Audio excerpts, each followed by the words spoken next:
नमस्कार, मैं doctor Imran Akhtar, consultant orthopaedics, AIIMS ortho clinic. आज हम बात करने वाले हैं ऑस्टियोआर्थराइटिस क्या है। ऑस्टियोआर्थराइटिस जोड़ों में होने वाले दर्द का सबसे प्रमुख कारण होता है। ऑस्टियोआर्थराइटिस में जोड़ों के अंदर एक सफ़ेद परत होती है जिसको हम कार्टिलेज बोलते हैं। ये कार्टिलेज कमज़ोर हो जाता है, पतला हो जाता है, जिसकी वजह से दर्द होने लगता है। ऑस्टियोआर्थराइटिस किसको होता है? ऑस्टियोआर्थराइटिस उन लोगों को ज़्यादा होता है जिनकी उम्र ज़्यादा होती है। 65 साल से ज़्यादा उम्र होने पे लगभग सभी को ये ऑस्टियोआर्थराइटिस थोड़ा थोड़ा होने लगता है।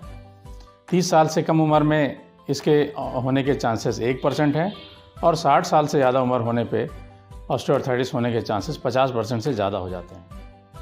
ऑस्टियोआर्थराइटिस कहाँ होता है? ऑस्टियोआर्थराइटिस सबसे ज़्यादा घुटने में होता है। इसके अलावा कूल्हे में, उंगली के जोड़ों में और कमर में भी, कमर की रीढ़ की हड्डियों में भी ये होता है। ऑस्टियोआर्थराइटिस उन लोगों को ज़्यादा होता है जिनमें बचपन में किसी बीमारी के कारण जो है जोड़ कमज़ोर हो जाए और जोड़ में चोट लगने की वजह से भी ऑस्टियोआर्थराइटिस होता है। अगर फ्रैक्चर हो जाए जोड़ के अंदर या आसपास, या फिर जोड़ के अंदर के जो सूक्ष्म चीज़ें होती हैं जैसे लिगामेंट, मेनिस्कस, ये सब फट जाए तो फिर ऑस्टियोआर्थराइटिस के चांसेस बढ़ जाते हैं। ऑस्टियोआर्थराइटिस का व्यवसाय पे भी असर पड़ता है। व्यवसाय ऐसे व्यवसाय जिसमें कि बार बार ज़मीन पे बैठना पड़े और जोड़ों में बार बार झटके आएँ, जैसे कि बहुत सारे स्पोर्ट्स एक्टिविटी, बॉक्सिंग और ऐसे व्यवसाय में जोड़ों में ऑस्टियोआर्थराइटिस होने के चांसेस बढ़ जाते हैं। शरीर का वज़न ज़्यादा होने पे ऑस्टियोआर्थराइटिस बढ़ जाता है। वज़न ज़्यादा होने की वजह से जोड़ के अंदर जो कार्टिलेज है इस पे लोड बढ़ जाता है। लोड ज़्यादा होने की वजह से कार्टिलेज पतला और कमज़ोर हो जाता है। ऑस्टियोआर्थराइटिस उनमें भी ज़्यादा होता है जिनकी हड्डियाँ कमज़ोर होती हैं, बोन डेंसिटी कम होती है। ऑस्टियोआर्थराइटिस होने का आनुवंशिक कारण भी होता है। ऑस्टियोआर्थराइटिस के लक्षण क्या हैं? ऑस्टियोआर्थराइटिस के जो मुख्य लक्षण होते हैं वो जोड़ों में दर्द, सूजन, अकड़न और जोड़ों के अंदर क्रेपिटस यानी कि कड़ की आवाज़ आना, ये सब होता है। ऑस्टियोआर्थराइटिस का पता एक्सरे द्वारा लगाया जाता है और इन लक्षणों द्वारा पता लगता है। ऑस्टियोआर्थराइटिस का क्या इलाज है? ऑस्टियोआर्थराइटिस का इलाज जानने से पहले ये जानना ज़रूरी है कि ऑस्टियोआर्थराइटिस के 2 तरह के रूप होते हैं। पहला रूप जिसमें ऑस्टियोआर्थराइटिस में अचानक से जोड़ों में दर्द हो जाता है और वो कुछ दिन दर्द की दवा खाने से और सेकाई और मलहम लगाने से वो दूर हो जाता है। दूसरा रूप होता है जिसमें कि ऑस्टियोआर्थराइटिस में जोड़ बहुत तेज़ी से ख़राब होने लगता है और जोड़ के अंदर टेढ़ापन आने लगता है। इस तरह के रूप के ऑस्टियोआर्थराइटिस में ऑपरेशन की नौबत आ जाती है। ऑस्टियोआर्थराइटिस में क्या सावधानी बरतनी चाहिए? ऑस्टियोआर्थराइटिस के इलाज में कुछ प्रिंसिपल्स हैं जिनको जानना ज़रूरी है, जैसे कि हमें जोड़ और मांसपेशियों को मजबूत करना चाहिए और जोड़ ऐसी दिनचर्या जिसका जोड़ पे असर पड़ रहा है, जैसे कि उकड़ू और पालथी मारना और ज़मीन पे बैठ के टॉयलेट करना, वेस्टर्न कमोड ना इस्तेमाल करना और वज़न का ज़्यादा होना, तो इन सब का असर डायरेक्ट ऑस्टियोआर्थराइटिस बीमारी पे पड़ता है। फिजियोथेरेपी का क्या रोल है? फिजियोथेरेपी का इसमें बहुत इम्पॉर्टेंट रोल है। फिजियोथेरेपी में इसलिए ज़रूरी है क्योंकि जोड़ के अंदर की मोबिलिटी, मूवमेंट को बढ़ाता है और जोड़ के आसपास की मांसपेशियों को मजबूत करता है। हमें किस तरह का एक्सरसाइज करना चाहिए? ऐसी कसरतों को नहीं करना चाहिए जिससे कि जोड़ को नुकसान हो। तो एरोबिक एक्सरसाइज बहुत फ़ायदेमंद है, जैसे कि तेज़ चलना, तो हल्की जॉगिंग करना, साइकिल चलाना, ये सब फ़ायदेमंद है और थोड़ा बहुत सेकाई और मलहम लगाने से भी फ़ायदा होता है। शरीर के वज़न का ज़्यादा होना, इसका डायरेक्ट असर पड़ता है ऑस्टियोआर्थराइटिस बीमारी पे। इसलिए शरीर के वज़न को हमें कम करना चाहिए एक्सरसाइज द्वारा, खान पान सही करने पे और अपनी दिनचर्या सही करके शरीर के वज़न को भी कम करना चाहिए। इसके अलावा जो हमें जो जूते पहनने चाहिए वो शॉक एब्जॉर्बिंग टाइप के जूते पहनने चाहिए और सीढ़ी चढ़ना उतरना अवॉइड करना चाहिए और ज़्यादा ये बीमारी होने पे थोड़े कुछ दिन छड़ी का सहारा भी लेना कोई बुरी बात नहीं। जब दर्द ज़्यादा हो तो पेन किलर मेडिसिन ले सकते हैं? ऑस्टियोआर्थराइटिस होने पे जब ज़्यादा दर्द हो रहा हो तो दर्द की दवा खाना चाहिए, मगर ऐसा सिर्फ कुछ दिन करना चाहिए। दर्द की दवा की आदत नहीं डालनी चाहिए, ज़्यादा दिन दर्द की दवा नहीं खानी चाहिए, जिससे कि किडनी और लीवर कमज़ोर हो जाते हैं। ऑस्टियोआर्थराइटिस में दवा और तेल से कितना लाभ मिल सकता है?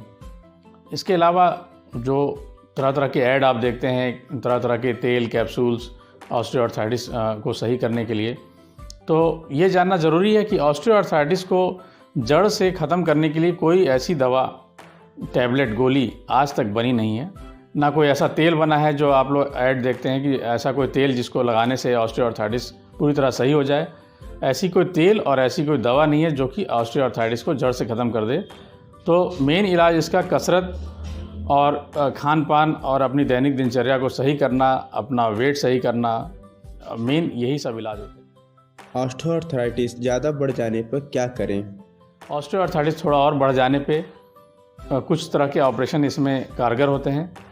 जो सबसे लास्ट और मेन ऑपरेशन होता है वो जोड़ प्रत्यारोपण होता है, मगर जोड़ प्रत्यारोपण से पहले कुछ और ऑपरेशन भी होते हैं जो कि शुरुआती दिनों में काम आ सकते हैं, जैसे आर्थ्रोस्कोपी होता है।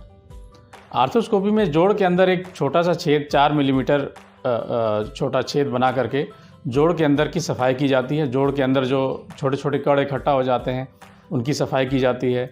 जो सूक्ष्म चीज़ें जैसे कि कार्टिलेज और मेनिस्कस, लिगामेंट्स, उन सब का रिपेयर किया जाता है।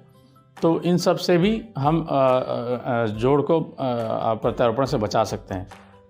दूसरा ऑपरेशन एक होता है ऑटोलोगस कॉन्ड्रोसाइट इम्प्लांटेशन, जिसमें कि जोड़ के अंदर का कार्टिलेज ज़्यादा जब घिस जाता है, एक छोटे एरिया में जब घिस जाता है तो वहाँ पर एक कार्टिलेज का स्टिकर भी चिपकाया जाता है।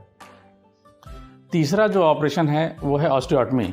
ऑस्टियोटमी में हड्डी के, जोड़ के पास की हड्डी को कट करके हम जोड़ को सीधा कर देते हैं, जिससे कि जोड़ के अंदर के उस भाग जिसमें कि वज़न ज़्यादा आने की वजह से कार्टिलेज घिस रहा होता है, तो जोड़ जब हमारा सीधा हो जाता है तो वज़न इक्वली डिस्ट्रीब्यूट होने लगता है, जिससे कि अंदर की जोड़ के कार्टिलेज दोबारा रीग्रो होने के चांसेस बढ़ जाते हैं। नी रिप्लेसमेंट कब कराना चाहिए? अब हम बात करेंगे जोड़ प्रत्यारोपण के बारे में। जोड़ प्रत्यारोपण उन मरीजों में कारगर है जिनमें दर्द बहुत ज़्यादा हो रहा हो, अपनी दैनिक दिनचर्या दर्द होने के कारण ना कर सकें, दर्द की दवा पे निर्भर हो जाएं, बार बार दर्द की दवा खाना पड़े, जोड़ के अंदर टेढ़ापन होने लगे और जोड़ बहुत कमज़ोर हो जाए। ऐसे मरीजों में जोड़ प्रत्यारोपण बहुत कारगर ऑपरेशन है। नी रिप्लेसमेंट कितना सफल है? जोड़ प्रत्यारोपण से रिलेटेड बहुत सारी भ्रांतियां हैं जिनको दूर करने की ज़रूरत है। पहली भ्रांति, लोग ये कहते हैं कि जोड़ प्रत्यारोपण कारगर ऑपरेशन नहीं है। वो किसी आस पड़ोस या किसी आदमी का एग्जाम्पल दे करके बोलते हैं कि जब उसमें कारगर नहीं रहा तो मेरे में भी कारगर नहीं रहेगा। इनको दूर करने की ज़रूरत है, क्योंकि जोड़ प्रत्यारोपण पहले और अब में बहुत अंतर है। जोड़ प्रत्यारोपण आधुनिक तकनीक द्वारा बहुत कारगर ऑपरेशन है और इसमें मरीज़ अगले दिन खड़ा हो जाता है और तीसरे दिन से चलना शुरू कर देता है और धीरे धीरे मरीज़ में कॉन्फिडेंस बहुत बढ़ जाता है और अच्छे से चल पाता है। नी रिप्लेसमेंट कराने का सही समय क्या है? इसमें यह भी जानना ज़रूरी है कि जोड़ प्रत्यारोपण करने में बहुत जल्दबाजी भी नहीं करना चाहिए और कम उम्र में जोड़ प्रत्यारोपण करने के नुकसान भी हैं, जैसे कि जो कृत्रिम जोड़ हम लोग लगाते हैं उसकी भी एक लिमिटेड लाइफ है और कम उम्र में डिमांड्स भी ज़्यादा होते हैं पेशेंट के, तो इसकी वजह से ये जोड़, कृत्रिम जोड़ जल्दी ख़राब हो सकता है और दोबारा ऑपरेशन की भी नौबत आ सकती है। दूसरी बात कि अगर हम जोड़ प्रत्यारोपण के डर से अगर हम बहुत देर लगा दें और बहुत देर जोड़ को बहुत ज़्यादा ख़राब होने के बाद डॉक्टर के पास आते हैं तो इसके भी नुकसान है, इसलिए कि इस तरह के बहुत ज़्यादा ख़राब जोड़ का ऑपरेशन करते वक्त ऑपरेशन में के दौरान ये देखा जाता है कि हड्डियां बहुत गली रहती हैं, आसपास की मांसपेशी बिल्कुल कमज़ोर रहती है और जोड़ के अंदर बहुत ज़्यादा अकड़न रहती है, जिसकी वजह से ऑपरेशन के बाद के जो रिज़ल्ट्स हैं वो उस पे इफ़ेक्ट पड़ता है और रिज़ल्ट्स इतने अच्छे नहीं आते हैं। तो इसलिए टाइमिंग का होना बहुत ज़रूरी है कि सही समय पे इस ऑपरेशन का होना बहुत ज़रूरी है, ये जानना ज़रूरी है। और ये ऑपरेशन पहले और अब के मुकाबले बहुत ज़्यादा कारगर ऑपरेशन है और ये ऑपरेशन लाखों लोगों की ज़िंदगियों को बदल रहा है। इसी के साथ मैं ये कहना चाहता हूँ कि ऑस्टियोआर्थराइटिस से बचने के जो मैंने उपाय बताएं, आशा करता हूँ कि आपको इससे लाभ हुआ होगा। अपने स्वास्थ्य का पूरा ध्यान रखें। धन्यवाद।